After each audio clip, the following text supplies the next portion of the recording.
오늘의 주요 뉴스입니다. 노무현 전 대통령 서거 11주기 추도식이 김해 봉하마을에서 엄수됐습니다. 유족을 비롯해 각계 주요 인사 100여 명이 참석한 가운데 여야는 한 목소리로 노 전 대통령을 추모했습니다. 한명숙 전 총리가 대법원 유죄 판결이 난 불법 정치자금 수수 사건과 관련해 자신은 결백하다는 입장을 밝힌 것으로 전해졌습니다. 민주당을 중심으로 재조사를 촉구하는 목소리도 잇따르고 있습니다. 많은 사람들이 모함을 받고 공작이 대상이 되곤 했습니다. 노래방, 돌잔치 참석자를 통한 이태원 클럽발 5차 감염자가 2명으로 확인됐습니다. 경북 구미에서는 교회 목사와 신도 2명이 확진됐는데 앞서 감염된 대구의 고3 학생과 접촉했던 것으로 파악됐습니다. 소주 2병을 마시고 운전대를 잡은 현직 경찰이 고속도로에서 붙잡혔습니다. 기름이 바닥나 도움을 요청하다가 들통해냈습니다. 긴급 재난지원금 덕에 평소 먹기에 부담스러웠던 소고기를 구입하려는 소비자가 부쩍 늘었습니다. 또 이번에는 좋은 고기로 한번 이번 기회를 꼭 먹어보자 해서 좀 맛있는 고기를 먹었어요. 하지만 미국산 수입량이 줄면서 한우값이 역대 최고가 행진을 이어가고 있습니다. 파키스탄에서 착륙을 시도하던 여객기가 인근 주택가에 추락했습니다. 탑승자 가운데 97명이 목숨을 잃었고 2명은 기적적으로 생존한 것으로 알려졌습니다. 고 노무현 전 대통령 11주기 소식으로 오늘 뉴스A 시작하겠습니다. 코로나19 때문에 추도식은 조용하게 진행됐습니다. 봉하에 총 집결한 여권 참석자들은 노무현 없는 노무현 시대를 이야기했습니다. 또 미래통합당 주호영 원내대표는 보수당 대표주자로는 4년 만에 찾았습니다.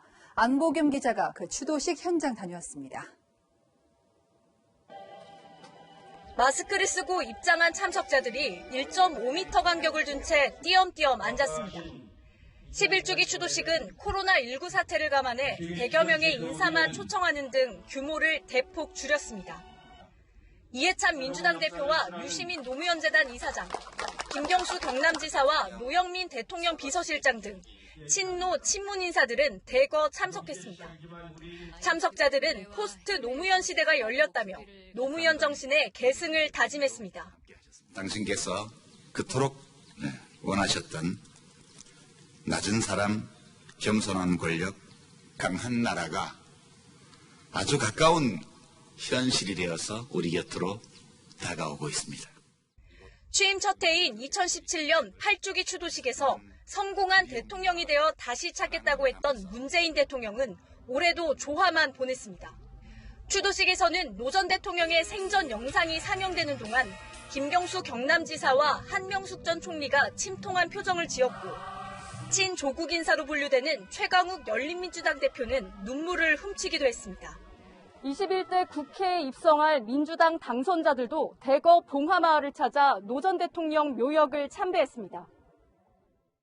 140여 명의 당선자가 김해로 내려간 겁니다. 주호영 미래통합당 원내대표는 보수당 대표로는 4년 만에 추도식에 참석했습니다. 노 전 대통령의 부인 권양숙 여사와는 주먹 인사도 나눴습니다. 노무현 대통령님의 서거는 치레의 아픔이자 상처였습니다. 같이 치유하는 길이 국민 통합의 길이라고 생각합니다. 앞서 봉화를 찾은 김무성 전 새누리당 대표와 정진석 전 원내대표 등이 추모객들의 거센 항의를 받았던 것과 달리 주 원내대표는 조용히 추모 일정을 마쳤습니다. 채널A 뉴스 안보겸입니다. 한명숙 전 총리는 불법 정치자금을 받은 혐의로 2년을 복역했지만 최근 여권을 중심으로 재조사하자는 주장이 나옵니다. 오늘 추도식에 당사자인 한 전 총리가 나왔죠. 모함, 공작, 검은 그림자, 이해찬 대표부터 우회적이지만 강하게 변호했습니다. 황아람 기자입니다. 한명숙 전 총리가 권영숙 여사의 뒤를 따라 추도식장에 들어섭니다. 주변 인사들과 대화도 나누고 노무현 전 대통령이 상록수를 부르는 영상이 나오자 따라 부르기도 합니다. 한 전 총리는 한만호 한신건영 대표에게 불법 정치자금을 받은 혐의로 2015년 대법원에서 징역 2년, 추징금 8억 8,300만 원을 선고받아 2년간 복역한 바 있습니다. 그런데 최근 검찰의 강요로 한 전 총리에게 돈을 줬다고 거짓 진술했다는 내용의 한만호 비망록이 재조명되면서 민주당에서 재조사를 요구하는 목소리가 이어지고 있습니다. 이해찬 대표도 우회적으로 비판의 목소리를 내놨습니다. 많은 사람들이 모함을 받고 공작이 대상이 되곤 했습니다. 지금도 그 검은 그림자는 여전히 어른거리고 있습니다. 끝이 없습니다. 참말로 징합니다. 한 전 총리는 추도식 후 비공개 오찬 자리에서 결백하다, 조만간 입장을 밝히겠다는 뜻을 전한 것으로 알려졌습니다. 처음부터 지금까지 본인이 결백하다는 것을 알고 있는 결백하다라는 것에 대한 취지의 말씀은 있었고요. 그 마음으로 진실은 밝혀지기 마련이다라는 입장 갖고 계십니다. 하지만 법조계에서는 대법원에서 비망록에 대한 사법적 판단이 이미 이루어져 재심은 쉽지 않다는 관측이 나옵니다. 그럼에도 민주당이 재조사 카드를 꺼내든 건 검찰개혁에 속도를 내기 위한 전략적 판단이라는 분석입니다. 채널A 뉴스 황아람입니다. 네, 다시 시작한 코로나19 확산세가 무섭습니다. 특히 대구, 경북에서 이태원 클럽 관련 확진자가 나오면서 감염은 전국으로 뻗치고 있습니다. 5차 감염까지 초래된 조용한 감염을 막는 게 관건입니다. 김단비 기자입니다. 대구 달서구에 사는 19살 남성이 코로나19 확진 판정을 받았습니다.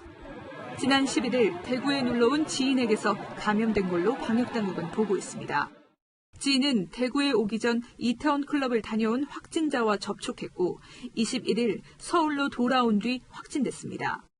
지인은 열흘 동안 대구에 머물렀는데 젊은 층이 많이 모이는 곳을 여러 차례 방문했습니다. 동전 노래방, 음식점, 카페, 보드게임 방 등을 이용하였으며 특히 최근 수도권 주요 감염원인 동전 노래방을 다수 이용한 것으로 확인되어 조용한 전파가 이루어질 것이. 대구시청 홈페이지에 확진자 동선이 공개되자 한때 접속이 몰리면서 홈페이지가 마비되기도 했습니다. 경북 구미에서도 확진자 3명이 추가로 발생했습니다. 앞서 확진 판정을 받은 대구 농업 마이스터고 고3 학생과 형이 다닌 교회 목사와 신도들입니다. 이태원 클럽발 5차 감염 사례도 2명 확인됐습니다. 택시기사가 사진사로 일한 부천 돌잔치를 참석한 하객이 확진된 데 이어 하객 가족도 감염됐습니다. 다른 한 명은 인천 학원 강사의 수강생이 들른 동전 노래방을 통해 감염된 고3 학생 아버지의 직장 동료입니다. 현재 감염원을 역학조사로 제거하고 있긴 하지만 코로나19의 무서운 전파 속도를 모두 다 따라잡고 있지는 못하고 있습니다. 인천, 서울에 이어 경기도도 오늘 동전 노래방에 대해 집합 금지 명령을 내려 영업을 중지시켰습니다. 채널A 뉴스 김단비입니다.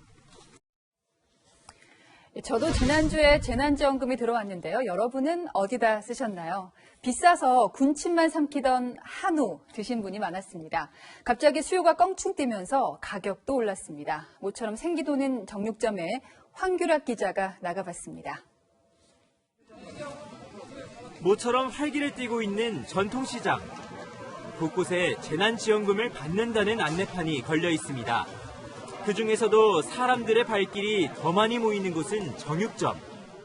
가족들하고 주로는 삼겹살을 먹다가도 이번에는 좋은 고기로 한번 이번 기회에 꼭 먹어보자 해서 좀 맛있는 고기를 먹었어요.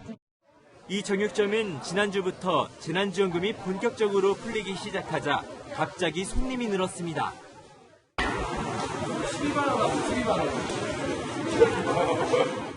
요즘 나라에서 받은 그 재난지원금으로 평소 아버님들이나 어머님들이 평소 사잡지 못하는 그 한우를 30%, 한 40% 정도. 실제로 재난지원금으로 소고기를 사는 사람들이 늘어나면서요. 한우 도매가는 킬로그램당 21,304원으로 전년 동기 대비 18% 정도 증가했는데요. 이는 통계 관측 이래로 역대 최고치를 기록한 겁니다.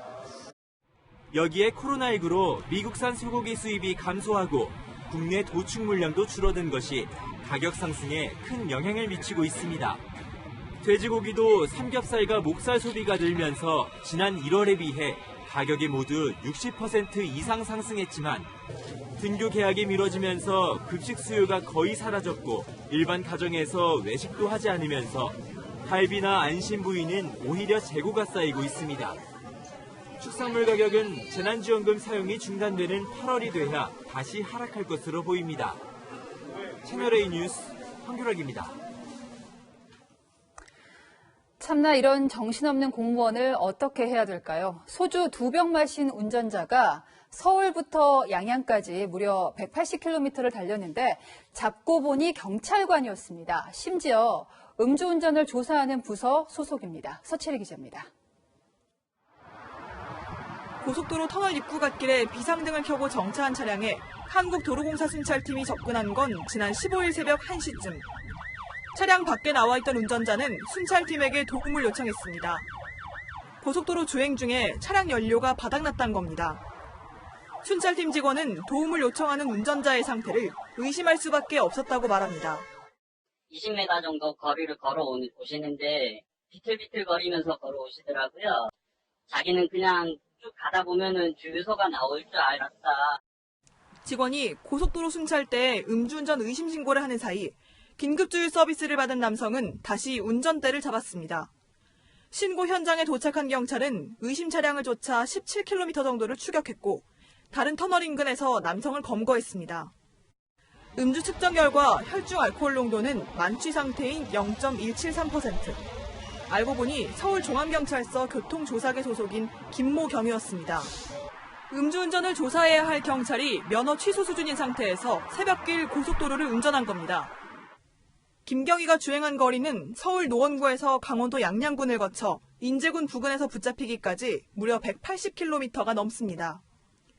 경찰 조사에서 김경희는 서울에 있는 자신의 집에서 소주 2병을 마셨다고 진술한 걸로 알려졌습니다. 김경희는 직위 해제됐고 현재 징계 절차가 진행 중입니다. 경찰은 조만간 김경희를 다시 불러 정확한 경위를 파악할 계획입니다. 채널A 뉴스 서채리입니다. 입주민에게 갑질을 당하고 목숨을 끊은 경비원이 남긴 유서입니다. 억울해요라는 글자가 선명하게 들리는데요. 유족들은 장례를 치르는 중에 가해 입주민으로부터 한 통의 전화를 받았습니다. 입이 10개라도 할 말이 없을 텐데 무슨 말을 했을까요? 직접 통화 내용을 들어봤습니다. 사과라도 하면 좋으련만 시종일관 변명에 경비원 책임인 양 떠넘기기도 합니다. 죽은 사람만 불쌍하게 생겼습니다. 들어보시죠. 최주영 기자입니다. 아파트 경비원 고 최희석 씨가 숨지고 이틀 뒤인 지난 12일, 입주민 신모 씨가 유족에게 전화를 걸었습니다. 우선 고인의 명복을 빌겠습니다. 소식을 들은 첫날 인사 올리고 예정이었었는데 모든 사람들이 이제 저를 바라보는 시각이 도저히 제가 그거를 견딜 수가 없을 것 같아서 상당히 힘든 상태입니다. 유족은 경비원이 숨지기 전 폭행 피해와 관련해 통화했을 때 가족을 사칭한 것 아니냐며 무시했던 심 씨의 태도를 따집니다. 처음에 제가 선생님한테 만나 뵙자고 그러고 제가 거의 사정했을 겁니다. 내가 친형이라는 것을 부정적으로 하시고. 저는 그런 부류의 분이 아니신가 이렇게 오해를 했던 거는 제가 인정을 합니다. 심 씨는 폭행과 폭언의 원인이 됐던 주차 문제를 놓고 경비원을 탓하기 시작합니다. 그 방송 내용도 물론 이제 편집이 되어 있는 걸로 제가 알고 있는데 보시면은요 주차 공간이 너무 많았어요. 경비원이 주차 공간을 마련하기 위해 심 씨의 차를 밀 수밖에 없었던 상황이 CCTV 화면에 드러났지만 경비원으로부터 위협을 받았다고 말합니다. 제가 지금 나갑니다 그랬더니 제 앞으로 차를 막 갑자기 돌진하다시피 하셨던 거예요. 사과를 꼭 받고 싶다며 발인을 밀었던 유족들에게 심 씨는 끝까지 자신의 잘못을 인정하지 않았습니다.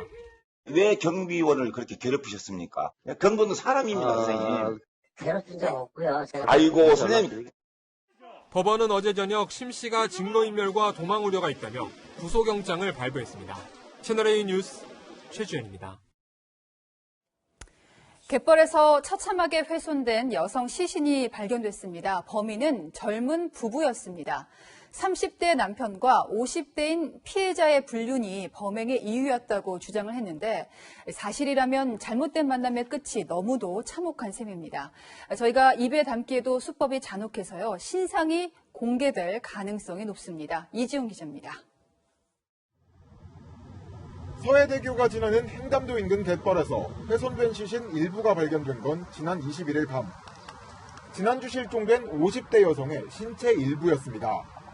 경찰은 지난 주말 이 여성의 차량을 자유로 갓길에서 발견한 이후 여성이 살해됐을 가능성을 염두에 두고 수사해왔습니다. 차가 한국에 이제 수차가 돼 있는 거예요. 자동차 전용 도로인데 그래서 이제 차주로 확인해 보니까 자기 부인이 타고 나왔는데 안 들어왔다 이렇게 돼서 거기에 신고가 된 겁니다. 경찰은 시신이 발견되기 하루 전 용의자를 검거했는데 경기 파주에 사는 30대 부부였습니다. 부부는 지난 16일 밤 집에서 여성을 살해한 뒤 시신을 훼손해 서해대교 위에서 바다로 유기했다고 경찰에 자백했습니다. 부부는 경찰 조사에서 남편과 숨진 여성이 내연 관계였으며 여성이 자신들의 집으로 찾아와 우발적으로 살해했다고 진술했습니다. 경찰은 구체적인 범행 과정, 살해 동기 등이 석연치 않아 추가 수사 중입니다. 잔혹한 범행이 알려지면서 이 30대 부부에 대한 신상 공개 여부도 주목되고 있습니다. 경찰은 전 남편 살인사건의 고유정, 한강 몸통 살인사건 장대호 등 시신 훼손 범죄는 예외 없이 신상을 공개했습니다. N번방 이전까지는 39번인가 됐는데 시신을 유기한 건은 다 이렇게 공개가 된 걸 알고 있습니다. 경찰은 아직 수사가 진행 중인 만큼 신상 공개 여부를 논할 시기는 아니라고 밝혔습니다. 채널A 뉴스 이지훈입니다. 어디서 돈을 받고 어디다 썼는지 정의기억연대 회계 실태를 까면 깔수록 의혹만 증폭됩니다. 할머니들을 돕겠다며 정부 보조금을 수억 원씩 탔지만 제대로 돈이 나간 흔적은 못 찾겠는 겁니다. 한 푼도 지원을 못 받았다. 이게 이용수 할머니의 얘기였죠. 누가 이 많은 돈을 어디에 쓴 걸까요? 박건영 기자입니다. 일본군 위안부 피해 할머니 가운데 생존자는 18명. 여성가족부는 할머니들의 건강치료와 맞춤형 지원 명목으로 정의기억연대에 지난해 4억 3천만 원을 지급했고 올해도 5억 1천만 원 정도 집행할 예정입니다. 정의연이 정부 보조금을 받기 위해 제출한 사업 계획서에는 휠체어와 틀니, 보청기 등 의료용품을 지급하고 명절 선물이나 반찬, 장례비도 지급하겠다고 나와 있습니다. 지난해 지급액만 기준으로 하면 피해자 한 명당 2,400만 원 가까운 돈이 사용돼야 합니다. 그런데 국세청 공시자료에는 보조금이 어떻게 쓰였는지 제대로 적혀 있지 않습니다. 정대협에서 운영하는 위안부 피해자 보호시설에 대한 여가부의 보조금도 마찬가지. 정대협은 서울 마포와 경기 안성쉼터 두 곳의 운영비 지원 명목으로 3년 동안 7,100만 원을 받았습니다. 그런데 교회가 무상 임대해준 마포 쉼터를 위해 지급할 임차료는 없고 안성쉼터는 할머니들이 거의 사용하지 않은 것으로 알려졌습니다. 대구의 임대 아파트에 거주하는 이용수 할머니도 정의연이나 정대협의 지원을 거의 받지 못했다고 주장했습니다. 그 돈을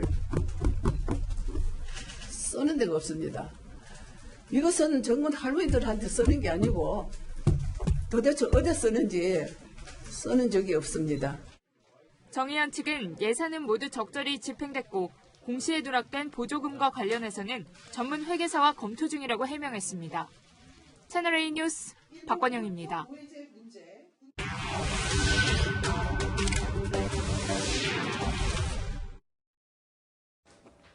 한 주간 뜨거웠던 이슈의 뒷얘기를 풀어보는 백브리핑 최석호 기자 나왔습니다. 자, 오거돈 전 부산시장이 어제 경찰에 출석을 했잖아요. 잠적하고 29일 만인데 도둑 출석 논란이 일고 있죠. 네, 어제 오전 8시에 성추행 피의자 신분으로 출석을 하긴 했습니다. 사실 기자들 사이에서는요, 며칠 전부터 조만간 출석할 거다 이런 얘기가 나왔는데 네. 하지만 오전 시장 카메라를 피해서 부산경찰청 지하주차장으로 들어갔고 네네. 엘리베이터를 타고 화물용 엘리베이터를 타고 조사실로 올라갔습니다. 자, 그건 화면에 지금 없고요. 기자들도 황당했겠군요. 그렇죠. 사실 경찰도 이목이 집중된 사건인 만큼 공개 소환을 검토를 했던 건 맞습니다. 그런데 오전 시장 측이 완강히 거부한 것으로 알려졌는데요. 조사를 마친 뒤에야 포토라인에서 한마디 했습니다. 그런데 기자 질문까지 합쳐서 55초짜리 사과였습니다. 여러분들에게 제가 그런 실망을 끼쳐드렸어요. 저번에도 그렇고 이번에도 그렇고 첫 마디는 부산 시민들에게 미안하다 이거였습니다. 많이 마르긴 했습니다. 추적해 보여요. 충실히 임하고 있습니다. 있습니다. 저렇게 죄송하다는 말만 6차례나 했습니다. 죄송합니다. 죄송하다고 두 번. 몇 번 말씀드렸습니다. 예. 총 6번. 네. 예. 근데 사퇴 기자회견 때하고는 좀 미묘하게 달라진 부분이 있죠. 네, 맞습니다. 지난달 23일 기자회견 때하고 어제의 발언 유심히 한번 들어보시죠. 공직자로서 책임지는 모습으로 피해자분들께 지난달입니다. 사죄드리고 여러분들에게 특히 오늘, 어제. 피해자분에게도 죄송하게 얘기합니다. 저렇게 보면요. 네. 분들에서 네. 분으로 단어가 바뀌었습니다. 복수에서 단수로. 이게 어떤 의미인가요? 네, 오거돈 전 시장 같은 경우에는요, 이번 성추행 사건 외에도 또 다른 성추행 의혹을 받고 있습니다. 그렇죠. 지난해 관용차에서 직원 한 명을 성추행했다는 혐의로 고발이 됐는데, 오 전 시장이 사건을 무마하기 위해서 해당 여성이 다른 직장으로 옮기도록 채용 비리까지 저질렀다는 내용도 포함이 되어 있습니다. 네. 분들에서 분으로 바뀐 이유, 그러니까 또 다른 성추행 사건에 대해서 선긋기에 나섰다는 분석이 나옵니다. 네. 추가 성추행 의혹도 있는데 한 말씀 해주시죠. 그런 건 없는 것으로 알고 있습니다. 네. 자, 성추행 사건은 알겠는데 공직선거법 위반 혐의도 있어요. 네, 이것 때문입니다. 한번 들어보시죠. 네, 사퇴 시기 조절했다는 의혹하고 사건 무마하려고 했다는 의혹이 있는데 한 말씀 해주시죠. 죄송합니다. 네, 여기서 사퇴 시기를 조율했다 이 부분인데요. 네. 오 전 시장 측은 성추행 사건 이후에 피해 여성 측과 공증서를 작성을 합니다. 이런 내용입니다. 공식 사과하고 4월 말까지 사퇴하겠다 이런 4월 내용인데 말? 예. 이 4월 말이라는 부분에 주목을 해야 됩니다. 4.15 총선에 악영향을 미치는 것을 막기 위해서 그렇죠, 예. 사퇴 시점을 총선 이후로 미뤘다는 의혹이 나오고 있습니다. 이 사건이 총선 전에 불거졌다면 선거에 적잖은 영향을 줬다. 이러한 것이 야당의 주장입니다. 네. 이게 또 이렇게 포인트가 있는 게 오전 시장이 사퇴 기자회견을 할 때까지 뭐 시기만 조율한 게 아니라 청와대나 민주당에서 진짜 몰랐을까 이거잖아요. 네, 그런 얘기가 많이 나왔는데요. 오 전 시장의 변호인, 법무법인 부산의 대표인 정재성 네. 변호사입니다. 이 부산이라는 곳이 노무현 전 대통령과 문재인 대통령이 공동 운영했던 법률사무소입니다. 개인적으로는요, 노 전 대통령의 조카 사위이기도 합니다. 그러니까 성추행 사건 이후에 오 전 시장하고 피해자 사이에서 사퇴 공증을 맡기도 했는데 이러한 특수관계 때문에 논란이 일고 있는 겁니다. 총선 직전에 여권 주요 인사인 부산시장이 사퇴를 약속하는 큰 사건이 벌어졌는데 청와대와 민주당이 몰랐다라는 말을 믿을 국민은 거의 없을 것입니다.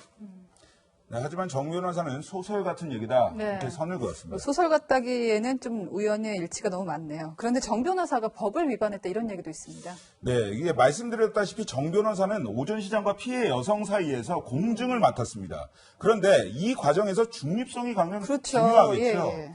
그런데 이번엔 가해자의 변호인이 됐다는 사실입니다. 변호사법에는요, 법무법인은 공증한 사건에 대해서 변호사 업무를 수행할 수 없다 이렇게 돼 있습니다. 그렇겠죠. 예. 위반할 경우에 500만 원 이하의 벌금에 처한다 이렇게도 돼 있는데요. 네네. 이 정 변호사가 변호사로서 위법 소지가 있음에도 불구하고 이번 사건을 맡은 그 이후에 네. 관심이 모아집니다. 네, 참 여러모로 이해가 되지 않는 부분이 많은 사건입니다. 백브리핑 최석호 기자였습니다.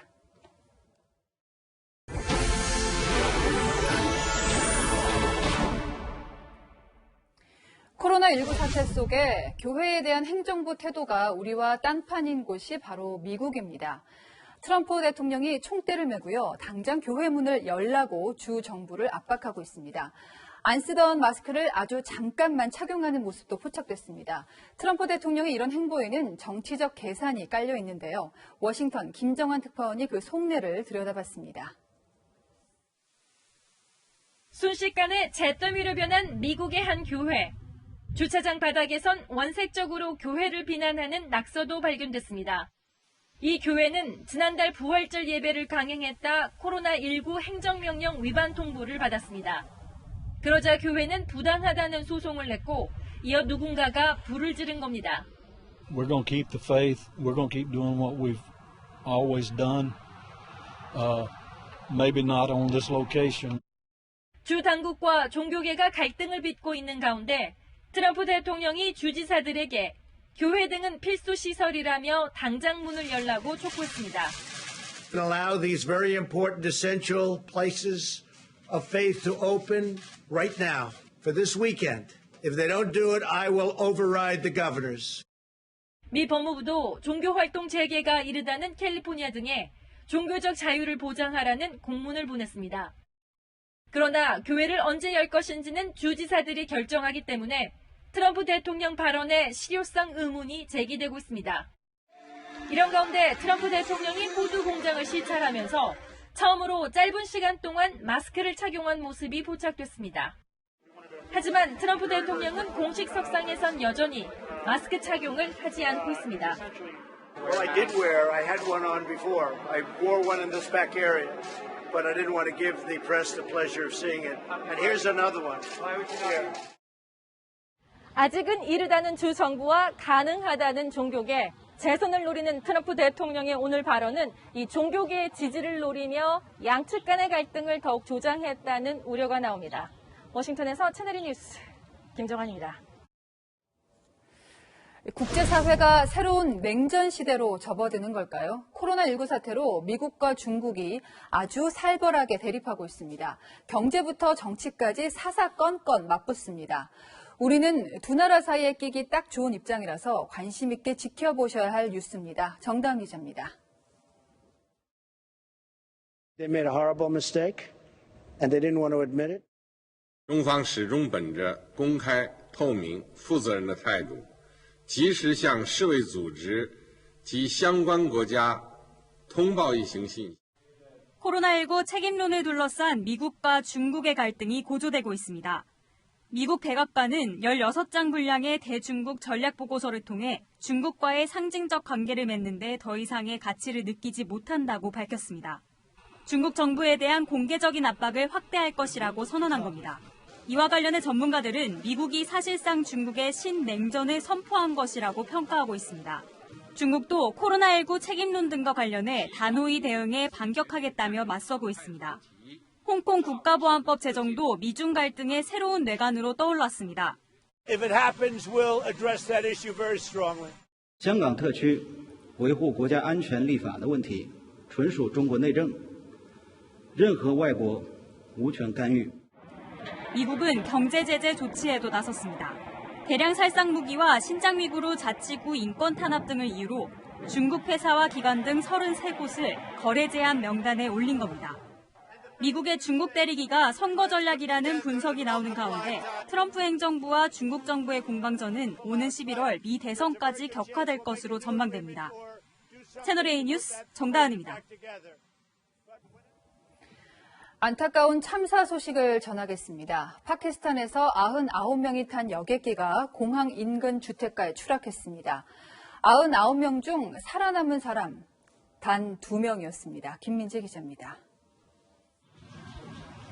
검은 연기가 쉴 새 없이 피어오릅니다. 무너진 건물 잔해 속에선 시신이 들것에 실려 수습됩니다. 어제 오후 2시 40분쯤 파키스탄 항공 A320 여객기가 북동부 라호르에서 출발해 카라치로 향하던 중 인근 주택가에 추락한 겁니다. आग जली है क्योंकि जहाज गिरने के बाद फटा। ये सामान और ये जो डेड बॉडी जो हमने देखी है सबसे पहले जो डेड बॉडी 여객기는 인근 공항에 착륙하려다 실패한 뒤 주택가로 추락한 것으로 추정되며 승객과 승무원 등 탑승객 99명 중 2명이 생존한 것으로 전해졌습니다. भी थे, बड़े भी थे, बुजुर्ग भी थे, उन्होंने जो है वो चीखों पुकार शुरू हो गई। लेकिन उससे पहले जब उन्होंने रनवे से दोबारा उठाया जहाज, उस वक्त ही आयतें वगैरह अल्लाह के नाम लेना हर चीज शुरू कर दी थी। 파키스탄은 코로나19 여파로 2달 전 국내선 여객기 운행을 중단했다가 이달 16일부터 일부 운행을 재개한 상황이었습니다. 탑승객 대다수는 라마단 종료를 축하하는 명절을 즐기려던 가족 단위 여행객으로 알려졌습니다. 이런 가운데 추락사고 8분 전 여객기 조종사가 관제소에 기술적 결함을 다급하게 알렸던 교신 내용이 공개됐습니다. Sir, we have lost engines. Runway available to land at 25. Sir, mayday, Pakistan 8303.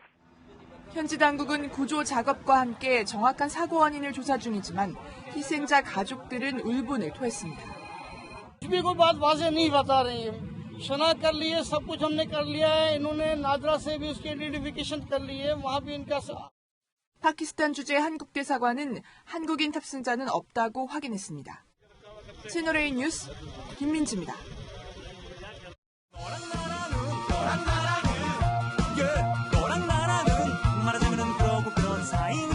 여랑야랑 시작합니다. 정치부 이민창 기자 나왔습니다. 어서 오십시오.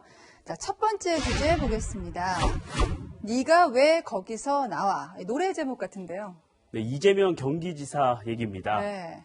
재난 기본소득 지급 등 코로나19 전국에서 발빠르게 대응하며 여권의 차기 대선 주자 2위를 기록하고 그렇죠. 있습니다. 오늘은요, 노무현 전 대통령 11주기 추도식에도 참석했습니다. 그렇죠. 그런데 이걸 두고 민주당 내에서 비판적인 목소리가 나왔습니다. 사실 이유가 짐작이 가긴 합니다만은 추도식에 간 건 이번이 처음이 아니고 지난해에도 갔고 그 이전에도 갔었잖아요. 네, 봉하마 현장에선 추모객들이 이 지사를 향해서 응원을 해주는 목소리가 많았습니다. 하지만 친문 지지자들 사이에선 아직 앙금이 남아있는 것 같습니다. 친문 지지자가 많은 민주당 당원 게시판에 이 지사를 향한 비판글이 올라왔는데요. 네. 부정 탄다거나 입에 담기 힘든 다른 표현들도 있었습니다. 사실 이재명 지사가 친문 지지자들의 공격을 받은 건 처음이 아닌데 어떤 이유 때문에 이렇게까지 비난을 하고 있는 건가요? 지난 대선 경선 당시 문재인 대통령과 이 지사가 치열하게 맞붙었죠. 네. 당시 목소리 한번 들어보시죠. 국가 지도자가 되실 분으로서는 본인이 발표하는 정책이 어떤 정책인지를 당연히 알아야 하지 않습니까? 말을 바꾸신 거 아닙니까 또? 네, 이 지사 부인이 SNS로 노무현 전 대통령을 비방했다는 의혹까지 받으면서 네네. 친문 지지자들로부터 공격을 받아왔습니다. 사실 저 때는 경쟁 관계였잖아요. 근데 경선 관계 때 이제 공격을 했던 게 결국 문제가 된 건데 사실 지금 이 지사가 다음 대선도 준비를 하고 있지 않습니까? 네, 그런데 몸을 낮춘 모습입니다. 먼저 들어보시죠. 내가 마음에서 지웠습니다. 내가 그거 잠깐 혀가닥 해가지고 그러는 바람에 완전히 엄청난 손해를 봤어요. 지난 경선 때 강경 발언을 한 걸 후회하는 말투였는데요. 네. 말을 저렇게 했다고 정말 대선에서 마음을 지었다기보단 속내를 감추고 조용히 준비하려는 것으로 해석됩니다. 네. 최근에는 탁현민 전 청와대 행정관에게 러브콜을 보낸 것으로 알려졌는데요. 친문 인사들을 공략해 당내 지지 기반을 확보하려는 것으로 분석됩니다. 네, 결국 대통령이 되기 위해서는 안티를 뛰어넘어야 된다 이런 거겠죠. 두 번째 주제 보겠습니다. 여권발 사면 공방. 자, 이명박 전 대통령 또 박근혜 전 대통령 사면 얘기가 좀 나오고 있죠. 네. 그동안 보수 정권의 두 전직 대통령 사면 얘기는 주로 야권에서 나왔습니다. 네. 먼저 들어보시죠. 건강도 나쁘다는 그런 말씀도 있습니다. 국민들의 또 여러 의견들이 감안된 이런 조치가 있었으면 좋겠습니다. 사면을 빨리 하는 게 그게 마땅하다. 그걸 위해 정치권 여야 가릴 것 없이 노력하자. 이런 입장은 계속 말씀을 드렸습니다. 그런데 이번에는 여권에서 먼저 얘기가 나온 건데요. 네. 문희상 국회의장이 퇴임 기자회견에서 국민통합을 강조했습니다. 그러면서 사면을 겁내지 않아도 될 시간이 됐다. 이렇게 말했습니다. 저도 사실 문희상 의장이 이 부분을 언급해서 상당히 놀랐는데 여권에서 먼저 사면을 언급한 건 이례적이죠. 네, 그동안 두 전직 대통령의 사면은 총선에 영향을 미치는 이슈로 간주되었습니다. 맞습니다. 예. 총선 직전 나온 박근혜 전 대통령의 옥중 메시지 기억하실 겁니다. 네. 기존의 거대 야당을 중심으로 태극기를 들었던 여러분 모두가 하나로 힘을 합쳐 주실 것을 호소드립니다. 하지만 이 메시지가 선거에 별 영향을 미치지 못했습니다. 그렇죠. 선거도 끝났고 177석의 거대 여당이 된 상황에서 사면에 대한 부담이 없어진 걸로 보이고요. 곧 국회를 떠나는 문 의장이 그 분위기를 전했다는 해석이 나옵니다. 네. 그런데요. 당장 여야에서 온도차가 있긴 있어요. 네, 여야의 반응은 엇갈립니다. 주호영 통합당 원내대표는 대통령의 비극이 이제는 끝나야 할 때 이렇게 호응했습니다. 김두관 민주당 의원은 반성과 사과를 촉구할 때라며 네. 노 전 대통령 서거 이래 사면 얘기를 꺼내 황당하다 이런 반응을 내놨습니다. 시기적으로는 그렇긴 한데요. 물러나는 정치인과 앞으로 나아가야 될 정치인의 입장은 다를 수밖에 없겠죠. 지금까지 여랑여랑이었습니다. 다음 뉴스입니다. 자, 이 영상을 보신 분은 흔히 말하는 인싸, 또 아직 한 번도 못 보신 분은 요새 아싸, 아웃사이더라고 하죠. 하루에 한 번은 비의 깡 관련 영상을 본다고 해서 1일 1깡이라는 말도 나오고 있는데요. 3년 전에 폭삭 망했던 곡이 이제 와서 사랑받는 이유가 뭘까 신기합니다. 박정소 기자가 취재했습니다. 이름이 새겨진 모자를 푹 눌러 쓴 춤꾼들과 가수 비가 현란한 댄스를 선보입니다. 화려한 조명이 날 감싸네 시간이 멈추길 기도해. 지난 2017년 발표한 곡 깡은 오늘 오전 공식 뮤직비디오 조회수가 1000만 뷰를 넘어서며 역주행 신화를 기록했습니다. 댓글 반응은 더욱 뜨겁습니다.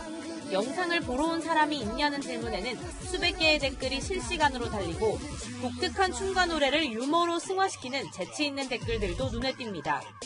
곡 발표 당시엔 다소 촌스럽다는 이유로 반응이 미지근했지만 3년이 지나 유튜브를 중심으로 다시 인기를 끌게 된 겁니다.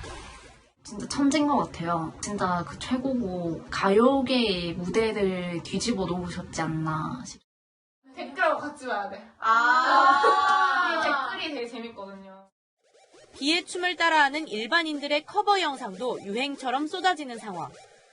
특히 한 여고생이 교실에서 선보인 커버 영상은 조회수 300만을 넘기며 이른바 깡 역주행을 이끌었습니다.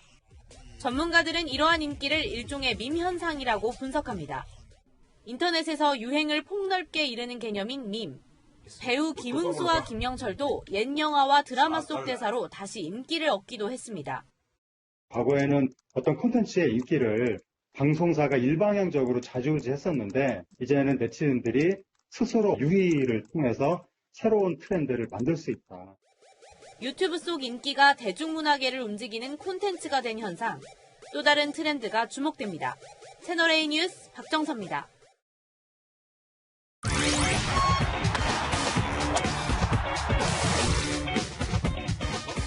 안녕하십니까. 스포츠 뉴스입니다. 오늘 프로야구에선 오른쪽 타석에서 홈런을 치고 다음 타석엔 왼쪽에서 홈런을 치는 진기록이 나왔습니다. KT 로하스의 진귀한 홈런쇼, 이민준 기자입니다. 승리를 장담할 수 없는 석점차 리드 상황. 우타자로 나선 KT 로하스가 홈런을 쏘아 올립니다.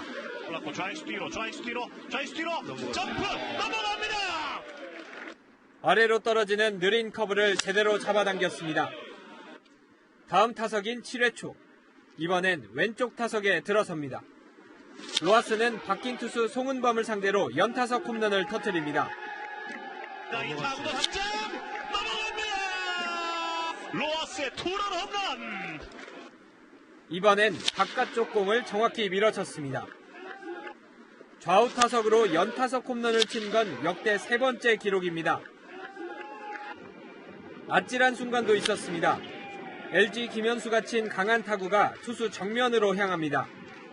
다행히 KT 투수 주건이 황급히 몸을 숙여 피했습니다.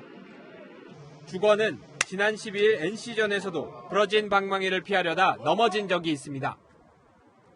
KT는 오늘 1실점 호투한 선발 김민의 활약을 더해 LG의 6대2로 이겼습니다.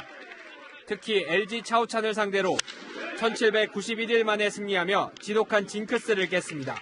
채널A 뉴스 이민준입니다. 이번 주 뜨거운 이슈를 영상으로 만나보는 PD의 구성 시간입니다. 두산의 유희관이 던지는 시속 77km의 아리랑볼이 미국에도 중계가 됐습니다. 중계진 반응이 어땠을까요? 느림의 미학 영상에 담았습니다.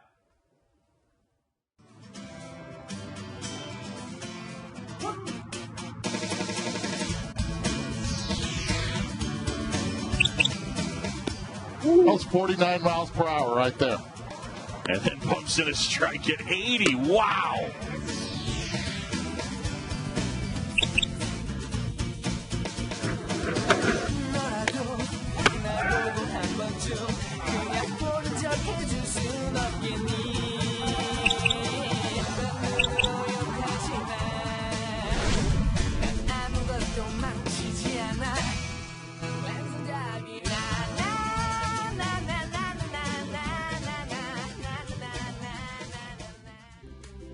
활동하기 무난한 주말이었는데요. 내일은 전국 곳곳에 비가 내려서 나들이 계획에 참고하셔야겠습니다. 지역별로 내리는 시간대가 조금씩 다른데요. 먼저 수도권과 강원도는 오늘 늦은 밤부터 시작해 내일 아침까지 이어지겠고, 충청 이남 지역은 내일 오후까지 내리다가 그치겠습니다. 예상되는 비의 양은 적게는 5에서 많게는 30mm인데요. 지역마다 비 내리는 시간은 짧겠지만 중부지방을 중심으로는 천둥, 번개가 치거나 우박이 떨어질 가능성도 있습니다. 비가 내리면서 기온도 주춤하겠는데요. 내일 아침 서울의 기온이 16도로 오늘과 비슷하겠지만 낮 기온은 서울이 21도, 광주 23도로 오늘보다 3, 4도 낮겠습니다. 또 내일 아침까지 남부지방과 해상에는 짙은 안개 끼는 곳이 많으니까요. 교통안전에 유의해 주셔야 하겠습니다. 내일 비가 그친 뒤로는 당분간 맑은 날이 이어지겠습니다. 내셨습니다.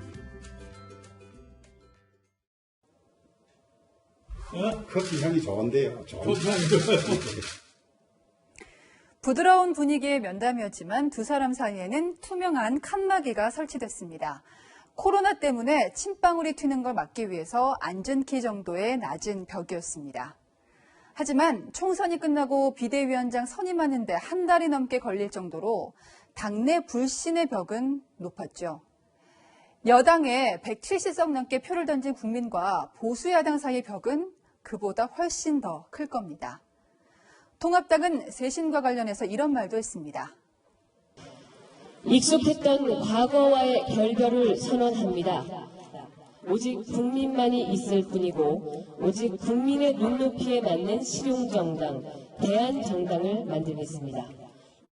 여러 번 들었던 선언이기도 하고요. 한 번 속지 두 번 속냐는 국민들도 많습니다. 하지만 벽은 눕히면 다리가 된다는 말도 있죠. 민심과의 높은 벽을 무너뜨려 민심과 통하는 다리로 만드는 일, 통합당의 제1과제가 됐습니다. 뉴스에 마칩니다. 주말은 조수빈입니다.